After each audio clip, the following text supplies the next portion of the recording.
की elements of democratic government. आज इस लेसन का हम लोग दूसरा पार्ट पढ़ेंगे। Today we are going to study the second part of key elements of democratic government. ये दिस इज द एसपीएल का ये चौथा लेसन है, द चैप्टर 4 ऑफ एसपीएल। प्राय हम देखते हैं कि बच्चे और हमारे शिक्षक साथी भी सिविक्स बोलते हैं, और मैं यहाँ बताना चाहूँगा, मैं बार बार बोलता हूँ, सिविक्स नहीं बोलना है। सिविक्स हम तब बोलते थे जब ब्रिटिशर्स इस देश पर राज्य किए और उनका सिविलाइजिंग मिशन होता था कि इंडिया इज़ अनसिविलाइज्ड नेशन, और उसको सिविलाइज्ड करने के लिए सिविक्स सब्जेक्ट को इंट्रोड्यूस किया गया था। और आज़ादी के बहुत साल बाद तक हम सिविक्स ही पढ़ाते रहे। बाद में इसको रियलाइज़ किया गया एंड देन सिविक्स का नाम हटा दिया गया, लेकिन आज भी लोग सिविक्स बोलते हैं, जो कि गलत है, और उसका नाम रख दिया गया SPL, social and political life. तो आज हम सोशल एंड पॉलिटिकल लाइफ का चैप्टर 4 की एलिमेंट्स ऑफ डेमोक्रेटिक गवर्नमेंट का भाग 2 पार्ट 2 हम पढ़ने जा रहे हैं। अब तक की कहानी में, इस लेसन में so far we have studied that Naidu नाम की एक लड़की है, और वो अपने पेरेंट्स के घर में अपने माता पिता के साथ वो जो है घर में सफाई हो रही है, तो वो अचानक एक बॉक्स देखती है जिस बॉक्स में पुराने पिक्चर्स हैं, और फिर उसके दिमाग में एक कौतूहल आता है, एक क्यूरियोसिटी आती है, जो कि बच्चों का स्वभाव होता है। तो एक out of curiosity she asked about that picture and her mother told that this picture belonged to Hector Peterson. फिर हेक्टर पीटरसन की बात करते करते थोड़े से उसमें जो नायडू की जो मदर हैं वो बताना नहीं चाहती हैं, और वो फिर जब बच्चे जिद करते हैं तो पेरेंट्स बताते हैं। तो फिर हेक्टर पीटरसन की कहानी ये है कि हेक्टर पीटरसन अफ्रीकांस लैंग्वेज का विरोध करते हैं। छोटे बालक हैं, और अफ्रीकांस लैंग्वेज जो कि जो वाइट लोग हैं, वो जो कि विदेश से आए थे, फॉरेन से आए थे और वहाँ सेटल हो गए थे, और जो ब्लैक लोग हैं, कलर्ड लोग हैं, इंडियन लोग के साथ दुर्व्यवहार करते थे, जिसको हम अपार्थाइड का नाम, कलर के नाम पर जो डिस्क्रिमिनेशन होता है उसका अपार्थाइड का नाम देते हैं, जिसको महात्मा गांधी ने भी वहाँ फेस किया था जब वो फर्स्ट क्लास का जो टिकट लेकर यात्रा कर रहे थे। Then he was thrown out of the train. तो पीटरसन को गोली मार दी जाती है जब वो रैली में पार्टिसिपेट करते हैं।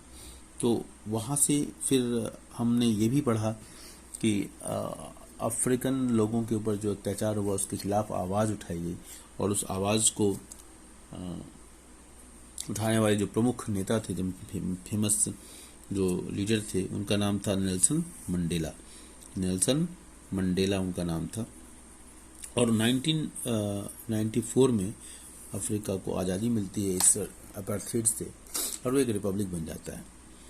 तो ये कहानी थी, और आज हम पढ़ने वाले हैं। और इसके बाद हमने ये भी पढ़ा कि सरकार में अगर डेमोक्रेटिक की एलिमेंट्स ऑफ डेमोक्रेटिक गवर्नमेंट की बात हम कर रहे हैं, तो उसमें कौन कौन से की एलिमेंट है, किस तरीके से लोग उसमें सरकार में पार्टिसिपेट कर सकते हैं। तो हमने ये देखा कि वोटिंग राइट्स, वोट देकर, देखिए अगर हम अपने यहाँ की बात करें तो 18+ जो लोग हैं वो वोट देने के अधिकार होते हैं। 18+, जिनकी उम्र 18 साल से अधिक है, वो वोट दे सकते हैं। इसके अलावा और भी कई तरीके हैं, जैसे धरना है, रैलीज है, स्ट्राइक्स है, सिग्नेचर कैंपेन्स हैं। इसके द्वारा भी लोग पार्टिसिपेट करते हैं गवर्नेंस में। अगर वो 5 साल तक, for 5 years they can not wait, because suppose you elect somebody, some representative for 5 years and he is not doing well, then you cannot allow him to do like that. You have to interfere, and through dharnas, through rallies, through strikes, and also signature campaign, you can do that. Apart from that, newspapers, you can write the articles, you can create awareness in the magazines, and also in the TV debates or radio or Akashvani. So there's different ways to participate in the governance. Now the question is, now we are proceeding further, कि कैसे हम resolve, जैसे democracy में बहुत सारे लोग होते हैं, democracy is known for differences and it is right to differ actually democracy. तो वो कैसे लोग अगर कॉन्फ्लिक्ट होते हैं, जब अलग अलग ओपिनियन के लोग होंगे तो कॉन्फ्लिक्ट भी नेचुरल होगा। देन कॉन्फ्लिक्ट को दूर करना भी बहुत ज़रूरी है। If we are not able to overcome और dilute our conflicts, that development is not possible. तो आज हम बात करेंगे need to resolve conflict in Maya's stories. Maya Naidu हैं, तो माया की कहानी है। तो story you read about how conflicts can often lead to violence and death because one group decides that it is all right to use force to prevent the other group from protesting। Maya की कहानी में हमने देखा कि how conflict can often lead to the violence, कि जो conflict है, मतभेद हैं, वो हमेशा हिंसक हो जाते हैं और वो अंततो गत्वा लास्टली वो डेथ वगैरह का भी कारण बन जाता है। Okay, and it is all right to use force to prevent the other group from the protesting. और ये लोग सोचते हैं कि ये पूरा अधिकार है कि अपने दूसरे लोगों को विरोध प्रदर्शन करने के लिए हम वायलेंस कर सकते हैं, रोक सकते हैं। तो ये स्थिति नहीं होनी चाहिए। Conflicts occur when people, conflicts कब होता है? Conflicts occur when people of different cultures, regions और economic backgrounds don't get along with each other. एक दूसरे के साथ एडजस्ट नहीं कर पाते हैं। धार्मिक जो डिफरेंसेज होते हैं, प्रादेशिक जो डिफरेंसेज होते हैं, जो कल्चरल डिफरेंसेज होते हैं, पहनावे का डिफरेंस होता है, और when some among them feel they are being discriminated against. और ऐसा भी होता है कि जब कुछ लोग ये फील करते हैं कि हम डिस्क्रिमिनेट किए जा रहे हैं, तब भी ऐसा होता है। People may use violent means to settle their difference. और लोग वायलेंस मीन्स यूज कर लेते हैं, लेकिन वायलेंस मीन्स यूज करना अपने आप में बहुत ही बुरा है। और वायलेंस तो असभ्यों की भाषा है। सभ्य वायलेंस का यूज नहीं करते। जहाँ जहाँ सभ्यता आती है वहाँ वायलेंस की मात्रा घट जाती है। और एक्सट्रीम कंडीशंस की बात अलग है, जैसे रसिया और यूक्रेन के युद्ध की बात अगर की जाए तो इस तरह के वायलेंस की कैटेगरी में हम उसको नहीं रखते हैं। वहाँ पर सभ्यता की बात नहीं, वो अपने नेशनल इंटरेस्ट की बात है। तो इस तरह की स्थिति पैदा होती है। The government is responsible for helping to resolve conflicts. तो गवर्नमेंट क्या करती है? इज रिस्पॉन्सिबल, गवर्नमेंट इसके लिए उत्तरदायी होती है कि इस कॉन्फ्लिक्ट्स को, इस मतभेद को कैसे दूर किया जाए। Let us read about some of the conflicts in our society and the role of the government in resolving them। कुछ हम कॉन्फ्लिक्ट्स को याद करते हैं और याद करने के बाद हम देखते हैं कि सरकारों का क्या रवैया रहा है, सरकारें किस प्रकार इसको दूर करती। Religious processions and celebrations can sometimes lead to conflicts. जो धार्मिक यात्राएं होती हैं वो कभी कभी ऐसा दिखाया जाता है, उनके पत्थर फेंक देना, स्टोन पेल्टिंग करना, उसको किसी रास्ते से जाने अलाउ नहीं करना, वो उनके म्यूजिकल बैंड बजते हैं तो उसके ऊपर प्रतिबंध लगाना, छींटाकशी करना, इस तरह की चीज़ें बहुत देखने को मिली है हाल फिलहाल के जगहों पर। उनके पूजा स्थलों को डिस्ट्रक्शन करना, ये सब सारे बहुत सारे कारण हैं इस तरह के। तो religious processions and celebrations can sometimes lead to conflicts. For example, the route of procession text may lead to conflict, कि किस रूट से जाएगा तो वो एक कॉन्फ्लिक्ट का कारण बनता है। The government, particularly the police, play an important role in getting representatives of concerned communities to meet and try and arrive at a solution. तो उनके जो प्रतिनिधि हैं उनको मिलाकर जो पुलिस प्रशासन है इस तरह की स्थिति से बचने का प्रयास करता है। At times there is a fear that violence may erupt, with the people throwing stones or trying to disrupt the procession. The police is responsible for ensuring the violence does not take place। जब इस तरह की घटनाएं, stone pelting वगैरह घटनाएं हों तो police प्रशासन अपने अनुभव के आधार पर, अपने समझ के आधार पर इसको रोकने का प्रयास कर सकता है और रोकता भी है। Rivers too can become a source of conflict. नदियाँ भी कॉन्फ्लिक्ट्स का कारण हो सकती हैं, जैसे कावेरी वाटर डिस्प्यूट्स का नाम सुना होगा आपने, तमिलनाडु और कर्नाटका के बीच में। और रिवर में begin in one state, flow through another state, another and and in the third. अगर ऐसी स्थिति है कि नदियाँ कहीं से निकलती हैं, एक स्टेट से निकलती हैं, दूसरे स्टेट में फ्लो करती हैं और तीसरे में वो एंड करती हैं, ठीक है। तो इस तरह की स्थिति of river water between the, तो इन तीनों स्टेटों के बीच में रिवर वाटर के शेयरिंग को लेकर एक कॉन्फ्लिक्ट की स्थिति बन सकती है। ओके, सो जैसे कि यहाँ दिया हुआ है, Kaveri water dispute between Karnataka and Tamil Nadu, the water stored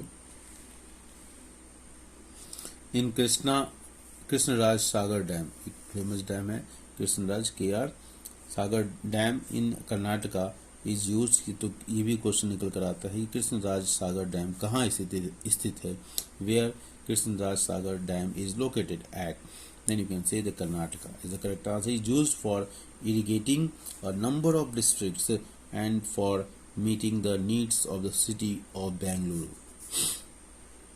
The water stored in Mettur Dam in Tamil Nadu is used for crops grown in the delta region of that state. Okay, तो मेट्टूर डैम जो है तमिलनाडु में है, is used for crops grown in the delta region in the state. तो वहाँ पर Mettur dams के माध्यम से ये एग्रीकल्चर की एक्टिविटी होती है। तो कहने का मतलब है कि अगर कॉन्फ्लिक्ट्स की स्थिति देखा जाए तो रिलीजन की वजह से भी कॉन्फ्लिक्ट हुआ, रिवर की वजह से भी हुआ, वाटर शेयरिंग को लेकर हुआ, और conflict arises because both dams are in the same river, both dams are in the same river. अब कृष्णराज सागर डैम वो भी कावेरी पर है और मेट्टूर डैम भी कावेरी पर है, तो किस डैम में कितना पानी होगा, और जब when specially in the off season, जब पानी की मात्रा कम हो जाती है मेट्टूर डैम में, तो तमिलनाडु के लोग परेशान हो जाते हैं और फिर कॉन्फ्लिक्ट की स्थिति हो जाती है। The down stream dam in Tamil Nadu can only be filled up if water is release from the upstream one located in Karnataka. जब तक कर्नाटक से पानी नहीं छोड़ा जाएगा तब तक पानी तमिलनाडु को नहीं मिलेगा। Therefore, both states cannot get as much water as they need for people in the states। तो दोनों स्टेट के लोगों को सफिशिएंट पानी नहीं मिल पाता है। ओके, तो ये कॉन्फ्लिक्ट की स्थिति बन जाती है। This leads to conflict. The central government has to step in and see that a fair distribution is worked out for both the states। और यहाँ पर जो केंद्र सरकार है उसको इंटरफेयर करने की जरूरत होती है, इंटरफेयर करती भी है, जिससे कि दोनों स्टेट के लोगों को सही मात्रा में ज़रूरत के अनुसार उनको पानी मिल सके। अब हम आप बात करते हैं इक्वलिटी एंड जस्टिस। अब इसमें से कौन सा इम्पोर्टेंट है? इक्वलिटी इज इम्पोर्टेंट और जस्टिस इज इम्पोर्टेंट। तो इक्वलिटी और जस्टिस में से वैसे तो दोनों इम्पॉर्टेंट है, लेकिन जब हमको चूज करना हो इक्वलिटी और जस्टिस में, तो मेरी इसमें से justice is more important than equality. Okay, इसको हम ऐसे समझ सकते हैं कि सबको अगर बराबर चेयर दिया जाए, मान लीजिए टेबल है, खाने का टेबल है, और सबको बराबर इक्वल हाइट का चेयर दिया जाए, और इसमें से 3 बड़े हैं और एक छोटा बच्चा है, तो उसको अगर इक्वलिटी की बात की जाए तो ये चेयर बराबर दे दिया गया, काम खत्म है। बट जस्टिस की बात की जाए तो इसकी चेयर इन सब की चेयर से बड़ी हो, तो ये जस्टिस है। ओके, तो ये justice is the bigger concept. चलिए, फिलहाल there is not contradiction here. Equality and justice both are important, और it is a very important and key elements of democracy. Equality, one of the key ideas of democratic government is its a commitment to equality and justice। one of the key ideas of democratic government का एक बहुत बड़ा idea होता है, क्या होता है कि इक्वलिटी और जस्टिस लोगों को प्रोवाइड की जाए। Equality and justice are inseparable, इनको अलग अलग नहीं देखा जा सकता, अलग अलग नहीं किया जा सकता। The earlier practice of untouchability, प्राचीन समय में अनटचेबिलिटी की एक प्रथा भारतीय समाज में, सनातन धर्म में ये आ गई थी। ओके, और ये अनटचेबिलिटी वैसे देखा जाए तो ये दक्षिण अफ्रीका में भी ये चीज़ें थी, यहाँ पर गोरों के लिए अलग कॉलोनी थी और ऐसे जो काले लोग थे उनकी अलग कॉलोनी, वो स्लम एरिया में रहते थे। यही चीज़ फ्रेंच इंडो चाइना में आप देखोगे तो वहाँ भी यही स्थिति देखी गई थी। जब हमारा वॉर हुआ था, वियतनाम का युद्ध हुआ था। तो ऐसे बहुत सारे रीजन में इस तरह की देखी गई है। और फिलहाल अनटचेबिलिटी एक सोशल एविल है। The earlier practice of untouchability is now band by law.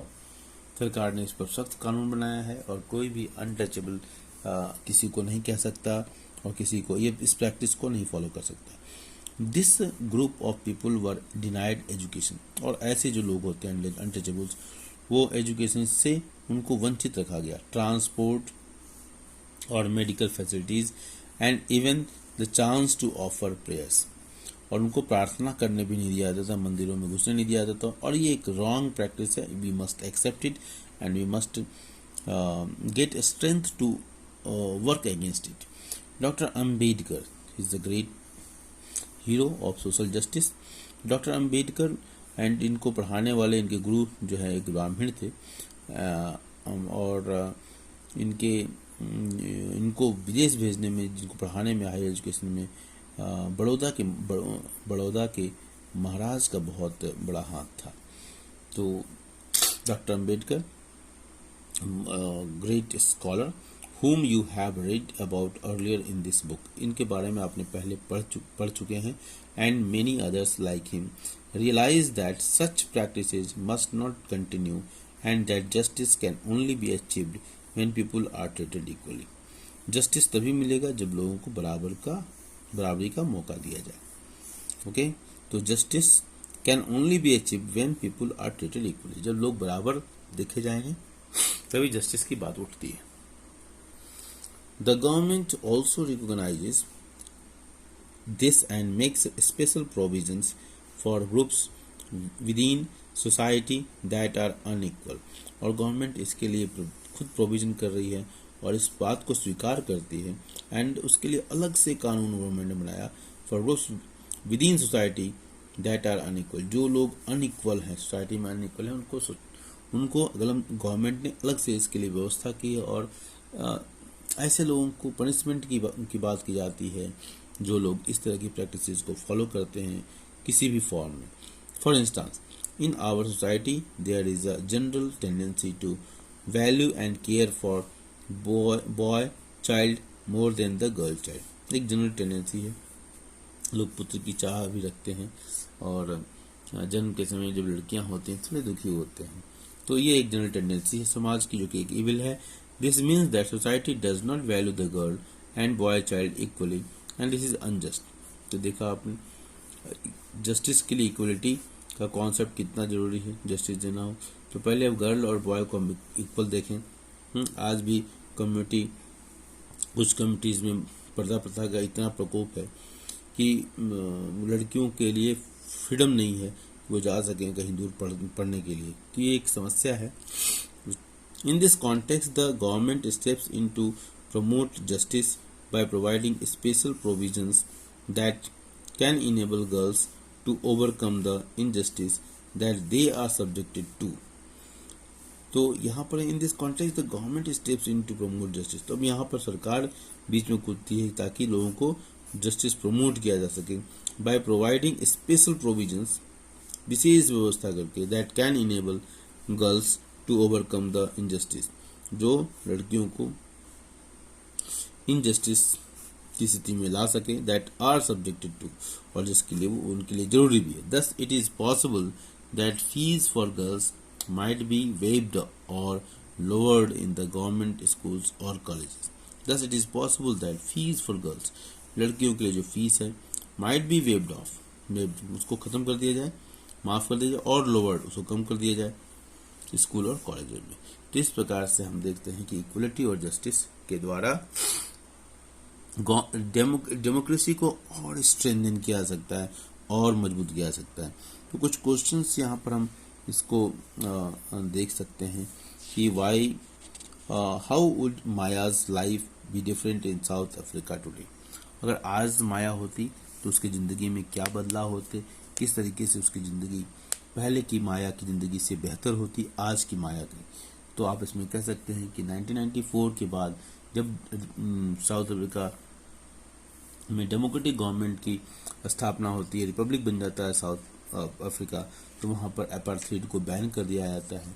और उससे पहले अपार्थाइड प्रैक्टिस किया जाता था and as a result of that, black people were ill treated and they were not given the equal opportunities like their white counterpart. So ये एक प्रश्न बहुत ही अच्छा प्रश्न था कि how would you Maya's life be different in South Africa today. तो ये एप्लीकेशन लेवल का क्वेश्चन है और इसको आप थोड़ा सा थिंकिंग करेंगे तभी ये सॉल्व हो पाएगा. चलिए इसलिए हम आगे बढ़ेंगे. तब तक के लिए धन्यवाद.